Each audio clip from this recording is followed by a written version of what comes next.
Y lo pedimos todo en el nombre precioso de Cristo. Amén.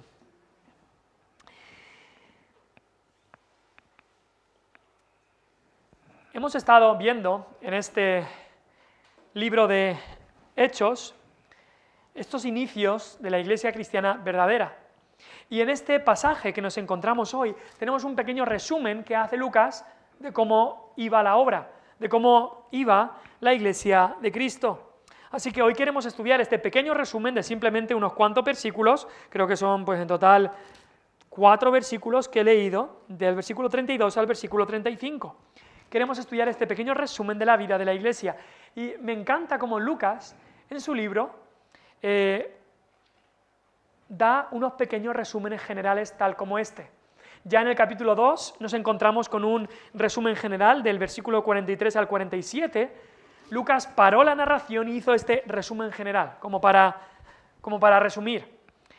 Y creo que son muy importantes. Es como que Lucas nos está contando algunas de las historias de Pedro y Juan, algunas de las historias de los apóstoles, y de repente Lucas da un paso atrás y nos narra cómo iba la iglesia en general. Cómo iba la iglesia en general. Deja de contarnos detalles muy particulares de ciertos eventos para contarnos esa situación general, un cuadro más amplio. Y por supuesto creo que en nuestra vida también es bueno hacer eso. A veces pues nos enfocamos solamente en los detalles pequeños y particulares, quizá detalles negativos del mal día que hemos tenido, de el coche no arranca o cualquier otra cosa, o quizá detalles positivos, esto me ha salido bien, esto, lo otro, y muchas veces nos falta dar un paso atrás y verlo a gran escala, ver el cuadro amplio, ver cómo ha ido el mes, cómo ha ido el año, cómo va la iglesia en general, ver el cuadro completo, meditar en cómo van las cosas. Es más, justo el domingo veíamos ese texto de Ageo, que Ageo decía, meditad sobre vuestros caminos, meditad bien sobre vuestros caminos. El cristiano cuando hace esto, cuando ve el cuadro entero, primero se examina a sí mismo y ve cómo vamos en nuestra relación con Dios, pero cuando ve el cuadro entero, muchas veces, tantas veces tenemos que decir, qué bueno es el Señor. Su fidelidad es grande. Grandes cosas ha hecho el Señor con nosotros, estaremos alegres. Así que Lucas da un paso atrás y es como que mira cómo va la iglesia, cómo iba la iglesia en esos tiempos y nos da este resumen. Y también estos versículos que hemos leído no solamente son un resumen, pero también encajan con lo que acaba de ocurrir. ¿Qué acababa de ocurrir? Pues recordemos lo que acababa de ocurrir, las semanas anteriores lo hemos estado viendo. Pedro y Juan habían ido al templo, el cojo había sido sanado, Pedro entonces predica y 5.000 personas se convierten, 5.000 varones nos dice, muchísimas personas se convierten, pero claro, el concilio, los sacerdotes, los fariseos no están contentos con eso, así que Pedro y Juan son encarcelados, después son amenazados, son traídos al concilio, y son amenazados, les dicen, no podéis hablar en el nombre de Cristo, pero Pedro y Juan salen y nos dice que ¿qué es lo que hacen? Pues van a los suyos, van a la iglesia y participan en esta reunión de oración. Y nos dice al final, eso es el último versículo, en el capítulo 4, versículo 31, versículo precioso, dice, cuando hubieron orado, el lugar en que estaban congregados tembló, y todos fueron llenos del Espíritu Santo, y hablaban con denuedo la palabra de Dios. Dios contesta la oración. Dios contestó esa oración. Y así es como nos encontramos en este texto. Y vemos en este texto que Dios contesta la oración en cuanto a que comienzan a hablar, llenos del Espíritu Santo, nos dice el versículo 33, que con gran poder dan testimonio, con gran poder hablan. Tenían ese denuedo que Dios les había dado. Ahora es precioso estas descripciones que nos da Lucas de la iglesia cristiana en estos primeros meses de vida. Es precioso, la verdad. Vemos los primeros meses de vida de la iglesia cristiana, la infancia, si se puede decir así, esa inocencia también, ese caminar con Cristo de corazón. Incluso si te fijas, en los primeros 4 capítulos de Hechos no se nombra ningún problema que hubiera en la iglesia dentro, ningún pecado de la iglesia, ningún problema interno que hubiera. Iban todos un alma, un corazón para servir al Señor, amando al Señor. En el capítulo 4 hemos visto que recibieron oposición, pero aún así seguían firmes, seguían con ese deseo, ese corazón sencillo, inocente, dejando que Dios obrara, Cristo en el centro y todos unánimes. Reinaba un ambiente santo, lleno de gracia, de verdad, y Cristo estaba ahí en el centro. Ahora, pero este pasaje que vamos a leer sirve también de nexo, sirve también de enlace, este espíritu de generosidad del que vamos a estudiar, que vamos a ver que estaba en muchos creyentes, pero vamos a ver en el capítulo 5 que no estaba en todos. Y como hubo una pareja, un matrimonio que intentó engañar a toda la iglesia, también intentó engañar a Dios mismo. Y eso ya lo veremos en las próximas semanas. Pero en este pasaje, en estos 4 versículos del 32 al 35, vemos que Dios, a través de su abundante gracia, obra en la iglesia para que ellos muestren gran generosidad los unos con los otros. Y creo que hay mucho que aprender aquí para nosotros 2000 años después, incluso. Se habla mucho de la gracia, y en este texto se habla de la gracia, de la abundante gracia. Y creo que hay mucho que aprender, porque la gracia de Dios no solamente abre nuestro corazón hacia Cristo, pero la gracia de Dios obra y abre también nuestro corazón hacia los demás. La gracia no solamente crea un amor a Dios con toda nuestra mente, alma y mente y todo, pero también genera en nuestro corazón un amor por nuestro prójimo. Como dice 1 de Juan 3:18, hijitos míos, no amemos de palabra ni de lengua, sino de hecho y en verdad. Lo que se refiere es, no amemos solamente de palabra y de lengua, es decir, no solamente que sea, ay, yo sí amo con las palabras, no, que se note en nuestra vida, en lo que hacemos. Se debe de notar, no es lo que dijo Santiago 2, ¿os acordáis de aquel que decía, yo tengo mucha fe, pero no tiene obras? Aquel que le viene alguien a su casa y le dice Santiago, viene alguien necesitado, que necesita comida y bebida, y aquella persona con mucha fe dice, yo tengo mucha fe, que tú vas a recibir lo que necesitas, vete. Dice, ¿tiene fe? No tiene obras. ¿Para qué le sirve? La fe verdadera se muestra por las obras. La fe, una fe personal en Jesucristo, cambia y transforma tu vida. Se debe mostrar en hechos y en la verdad de tu vida. Así que vamos a ver cómo la gracia del Señor, esa abundante gracia de la que se habla en este texto, produce también una generosidad abundante. La gracia no abre solamente el corazón hacia Cristo, sino que lo abre también hacia los demás, para amar a tu prójimo. La gracia de Dios incluso abre tu bolsillo. Eso es lo que hace la gracia del Señor. Así que tengo 2 puntos, simplemente. Vamos a ver primero la gracia abundante de Dios y en segundo lugar veremos la generosidad abundante del creyente que se nos habla aquí. En primer lugar, la gracia abundante de Dios. Tenemos que reconocer que la gracia de Dios es abundante. Dios no da su gracia en migajas, no es como que da un poquito. La gracia de Dios es incluso, no la podemos medir, es abundante. Y esa palabra que tenemos en el versículo 33, al final del versículo, es una frase preciosa, abundante gracia. Creo que es la única vez en la Biblia que aparecen esas 2 palabras unidas, abundante gracia, gracia abundante. Qué preciosa descripción. Y esta gracia abundante de Dios, en primer lugar, es dada por Dios, claramente.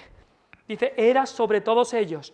Abundante gracia era sobre todos ellos. Esta gracia no es algo que ellos consiguieron por sus méritos, no.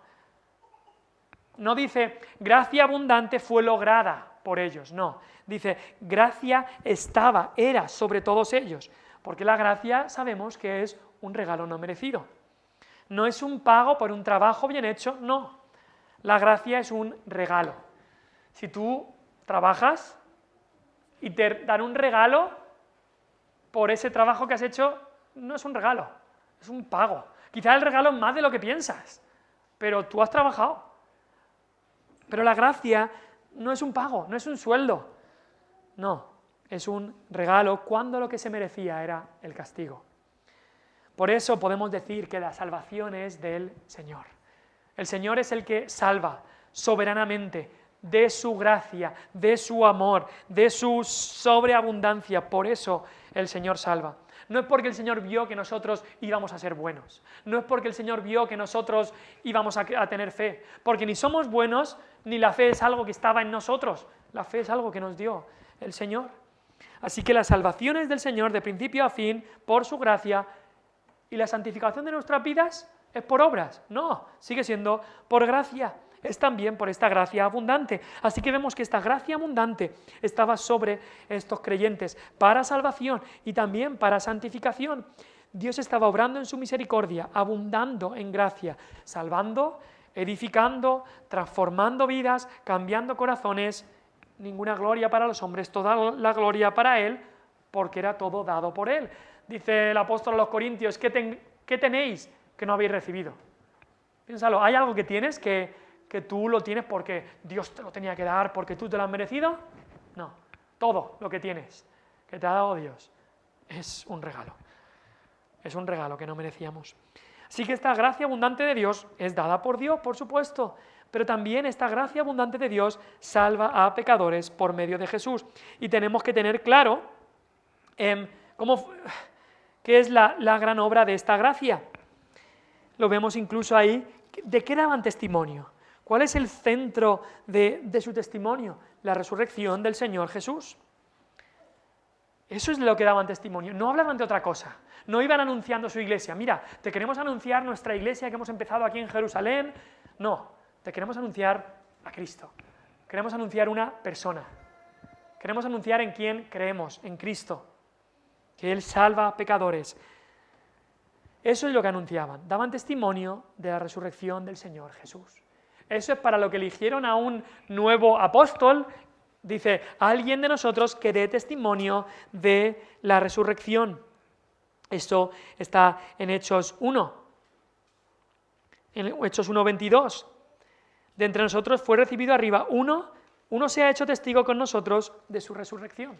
Cristo les había llamado, me seréis testigos cuando haya venido sobre vosotros el Espíritu Santo. Tenían que ser testigos, pero testigos de Cristo. Él era el mensaje. Y la gracia de Dios salva a pecadores por medio de Cristo. Siempre tenemos que tener claro que el centro de todo es la cruz de Cristo. El centro de todo es el Evangelio. La gracia de Dios no es solamente que Él la dé así porque sí, la da en Cristo, la da por medio de Cristo. Y es por eso que nos dice Romanos, que donde abundó el pecado, sobreabundó la gracia. Esa es la gracia abundante, o mejor dicho, sobreabundante de la que estamos hablando. Esa gracia que, aunque nuestros pecados eran muchos, su gracia aún más. Justo hablábamos antes del culto, de las faltas, y me vino a la mente una canción del hermano Samuel Barceló ahí en Barcelona, que dice, mis faltas son muchas, su gracia es mayor. Donde el pecado abunda, y tenemos que reconocer cada uno que en nuestra vida, si somos sinceros, si nos examinamos, el pecado abundó. El pecado abunda, y cada uno sabe los suyos, pero el pecado abundó, y tenemos que decir, Señor, aunque el pecado abundó en mi vida, tu gracia sobreabundó. Esa es la gracia abundante de Dios, que salva a pecadores. Y no solamente salva a pecadores por medio de Jesús, pero también les empodera. Ahora, antes de ir ahí a ver cómo esta gracia empodera para dar testimonio, hay un libro que os recomiendo. Se llama Gracia abundante para el primero o para el mayor de los pecadores. Se llama exactamente como este término que aparece aquí en Hechos 4, es la única vez que aparece en toda la Biblia, gracia abundante. Y este libro lo escribió John Bunyan, el mismo que escribió El progreso del peregrino, que es otro libro que os recomiendo. Pero me acuerdo de leer este libro, Gracia abundante, cuando era joven. Mi padre lo tenía ahí en la biblioteca.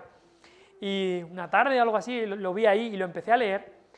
Y me fascinaba cómo este hombre luchó por mucho tiempo con saber si era salvo o no. Él no sabía cómo ser salvo, o no sabía qué tenía que hacer, o tenía mucha falta de seguridad si era salvo o no. Y en este libro él cuenta su testimonio, esta falta de seguridad de salvación que tuvo por algún tiempo, meses, quizá años, hasta que llegó este día. Dice, un día, mientras pasaba por un campo, cayó de repente esta frase sobre mi alma: tu justificación está en el cielo. Y pensé que podía ver a Jesucristo a la diestra de Dios. Sí, allí estaba sin duda mi rectitud, de modo que me hallara donde me hallara, o hiciera lo que hiciera, Dios no podía decir que no tuviera justificación, porque mi justificación estaba allí delante de Él, Jesús mismo, a la diestra de Dios. Y vi también que no era la bondad de mi corazón lo que hacía mi rectitud mejor, y que la maldad de mi corazón no hacía mi rectitud peor, porque mi rectitud estaba en Jesucristo mismo, el mismo ayer, hoy y por los siglos. Ahora sí, que las cadenas se desprendieron de mis piernas, fui soltado de mis aflicciones y mis hierros. Mis tentaciones habían desaparecido, de modo que desde aquel momento en adelante, aquellos espantosos pasajes acerca de la condenación y el pecado imperdonable ya no me aterrorizaron más. Ahora fui a casa gozándome a causa de la gracia y el amor de Dios. Ese día, Dios, por su gracia, le dio ese entendimiento, esa seguridad de saber que no depende de mí, de que si hoy tengo un buen día, a ver si ahora Dios me justifica más, y si tengo un mal día, me va a justificar menos. No depende de mí, depende de Cristo, que está a la diestra de Dios. Él es perfecto. Mi rectitud con la que Dios me ve es la rectitud de Cristo. Así que eso da tranquilidad a mi corazón. Dio tranquilidad al corazón de Juan Bunyan hace pues ya 300, 400 años. Y da tranquilidad al corazón del cristiano saber que esa gracia abundante perdona por medio de Cristo. Entonces no depende de que tú tengas un buen día o un mal día, a ver si eres más salvo o menos salvo. Depende de que tú has confiado en Cristo el perfecto, el cual está allí, a la diestra del Señor. Así que por eso dice Romanos 3:24, justificados por su gracia. Justificado significa ser declarado justo. O eres declarado justo o eres declarado culpable. No puedes ser declarado un poquito justo o más justo o menos justo, no. Cuando Dios te justifica, te declara justo. ¿Porque tú eres justo? No, por la justicia de Cristo, en quien has confiado. Y esa es la gracia abundante de Dios que obra en corazones, y no solamente hace eso, pero empodera para dar testimonio, como hemos puesto ahí. Y dice el versículo 33, y con gran poder los apóstoles daban testimonio de Jesucristo, de la resurrección del Señor Jesús. Ellos estaban predicando, habían recibido amenazas, advertencias, prisión, persecución, pero eso no les iba a frenar. Tenían que seguir. La gracia abundante de Dios había obrado en ellos y tenían que seguir hablando. Como le dijeron a los mismos sacerdotes, no podemos dejar de decir lo que hemos visto, oído. Es que no puedo, es que tengo que hacerlo. Y de alguna manera, un cristiano está muy poco convencido de la abundante gracia de Dios. Estás muy poco convencido de la abundante gracia de Dios si no hablas de ella. Muy poco convencido estás. Poco ha hecho en ti esa gracia si no te ha dado el poder para dar testimonio de ella. ¿Por qué? Porque Dios obra para que seamos testigos. Seréis testigos cuando haya venido sobre vosotros el Espíritu Santo. Si has recibido a Cristo, has recibido el Espíritu Santo, entonces debemos dar testimonio de esa gracia abundante. Y en último lugar, y esto es donde empezamos en cierta manera con el precioso mensaje de este texto, es que esta gracia abundante de Dios genera una unión entre creyentes. Versículo 32 empieza diciendo, y la multitud de los que habían creído era de un corazón y un alma. De un corazón y un alma. Piensa en eso. La gracia de Dios, cuando te salva, te une a Cristo. Eso lo sabemos, ¿no? Cuando Dios nos salva, nos une a Cristo. Dice Pablo, con Cristo estoy juntamente crucificado, ya no vivo yo, mas vive Cristo en mí. Dice la palabra de Dios que estamos ahora en Cristo, si alguno está en Cristo, estamos unidos a Él. Pero ¿sabes lo que pasa cuando Dios te une a Cristo? Que también te une con los que están también unidos a Cristo. Si tú estás unido a Cristo y yo estoy unido a Cristo, eso significa que estamos unidos también entre nosotros. La gracia de Dios, cuando te salva, también te une a la esposa de Cristo, porque ella está también unido a Cristo. Entonces dice aquí que eran de un corazón y un alma. Ahora, pensemos un poco, ¿quiénes eran estos? Pues la multitud que había sido salva. ¿Cuántos? Sabemos que en el día de Pentecostés, ¿cuántos fueron salvos? En el día de Pentecostés, 3.000. Y después, en esta segunda predicación que tenemos aquí en Hechos, 5.000. Y en esta segunda predicación se nos dice ahí Hechos 4, versículo 4, y el número de los varones era como 5.000.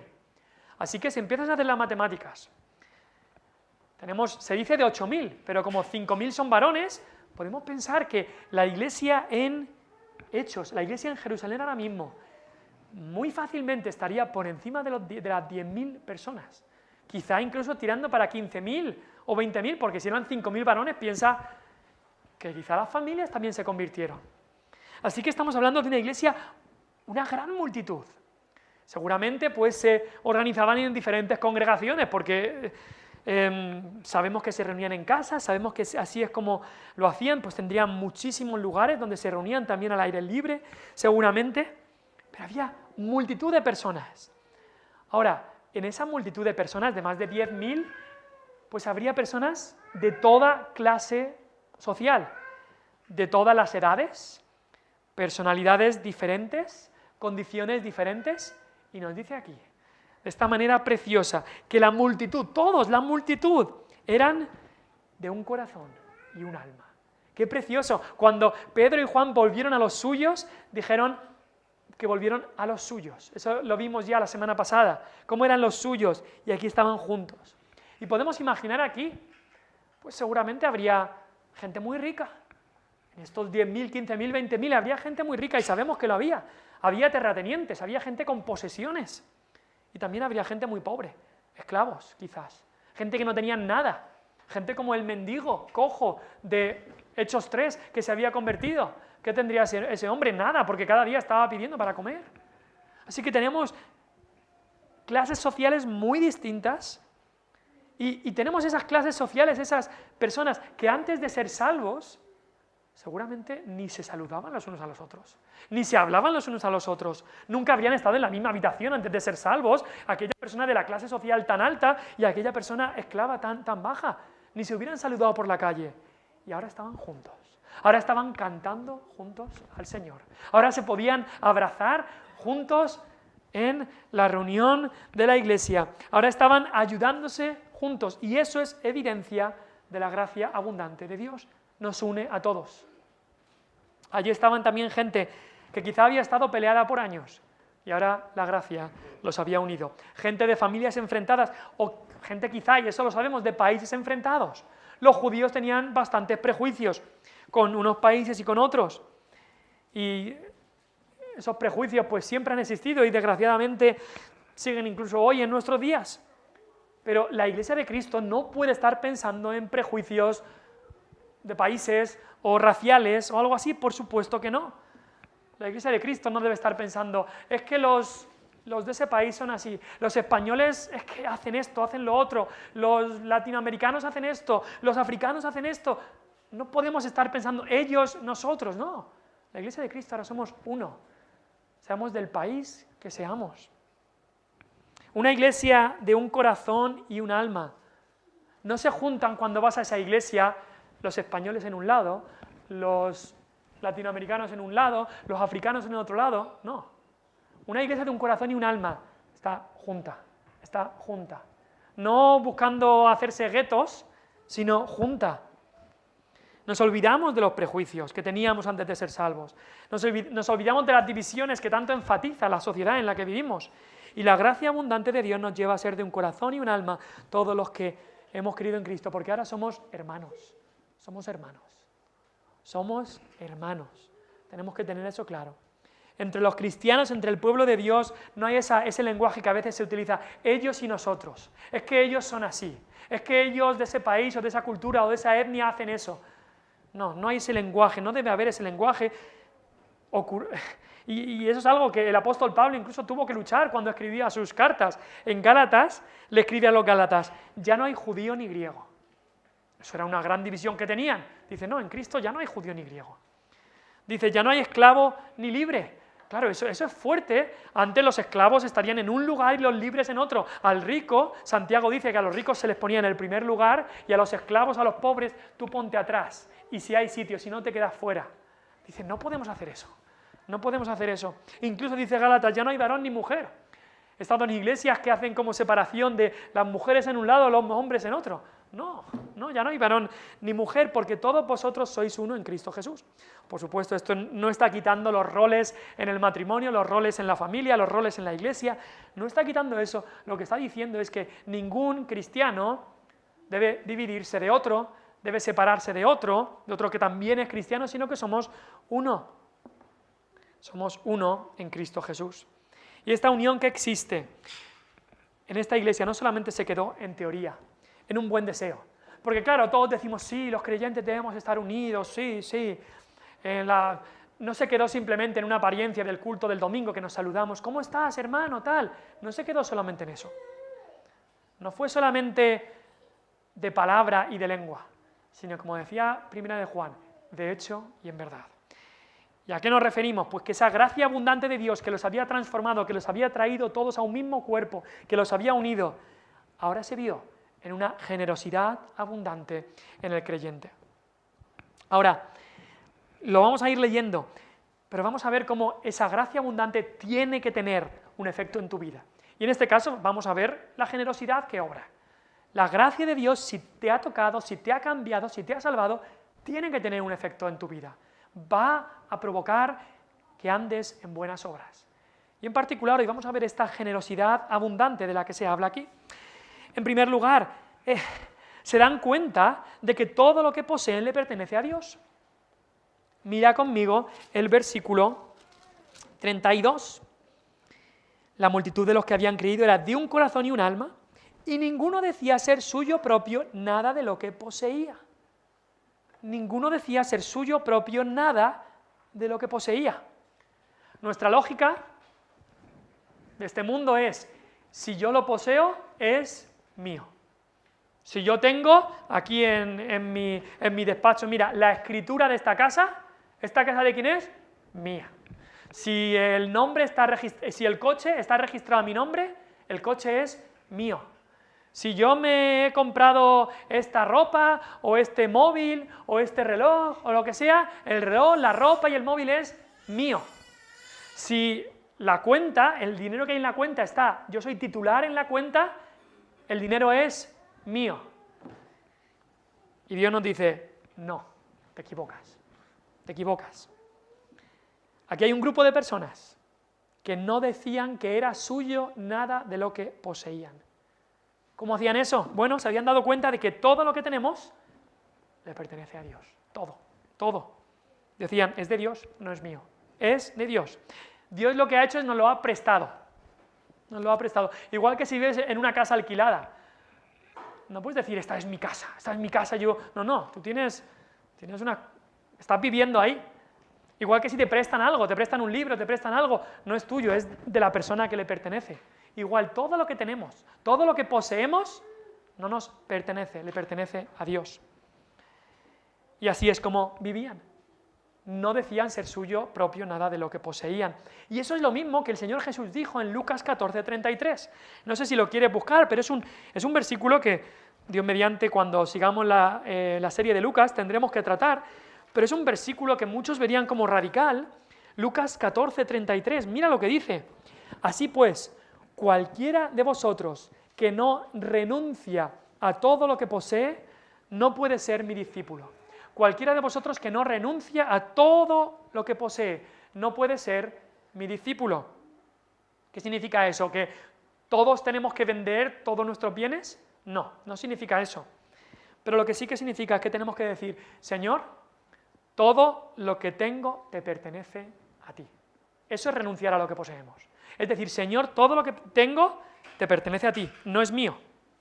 Es decir, Señor, todo es tuyo y tú me lo has prestado temporalmente para que lo utilice para tu gloria y el bien de tu reino. E incluso, piensa, quizá tienes una casa a tu nombre, tienes la escritura ahí, pero no va a ser para ti para siempre, porque un día vas a fallecer y esa casa no es tuya.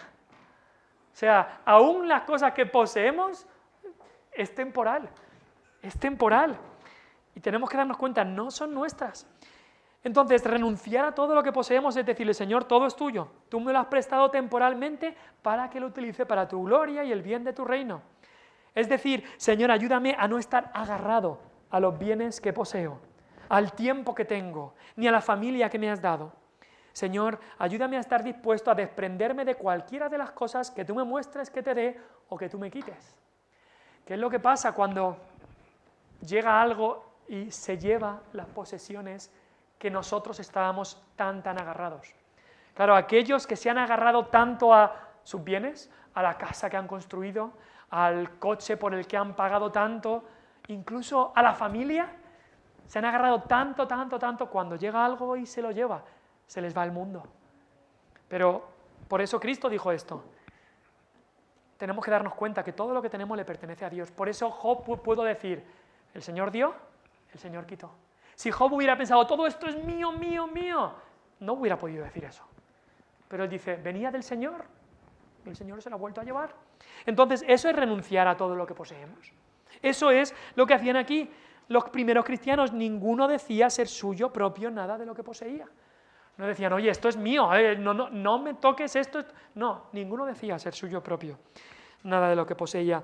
En segundo lugar, vemos que dedicaban sus bienes para la extensión del reino, para el bien de otros.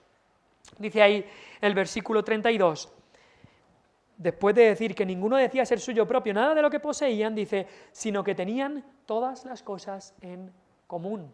Tenían todas las cosas en común. Habían dedicado lo que tenían, la abundancia que Dios les había dado para la extensión del reino. Ahora, ¿te has preguntado por qué Dios te ha dado más de lo que necesitas para vivir?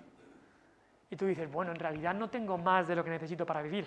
Bueno, si lo piensas, sí que tenemos, en España, gracias a Dios, la mayoría de personas tenemos más de lo que necesitamos para vivir.